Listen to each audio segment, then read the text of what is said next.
Hello, hello! Magandang tanghali. Ayan po, nagluluto ang aking anak kasi ako'y kadarating lamang nagsundo sa kanyang kapatid. Ayan, ano pong niluluto nila?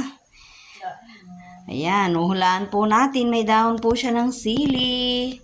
Ayun po ang kanyang niluto for lunch. Ayan po ang aming ulam for today. Si ate ang nagluto. Very good siya ngayon. Ayan po ang kanyang tinola. Iniwan ko po siya kasi siya yung nagbantay dito sa bahay at sa tindahan. Ako naman ay nagsundo sa kanyang kapatid. Kaya ayan po. Pagdating ko, nakasalang na ang aming ulam. Kaya thank you very much si ate. Yan, ang aking panganay ay maaasahan sa lahat ng oras. Huwag lang sisimangot. Ayan.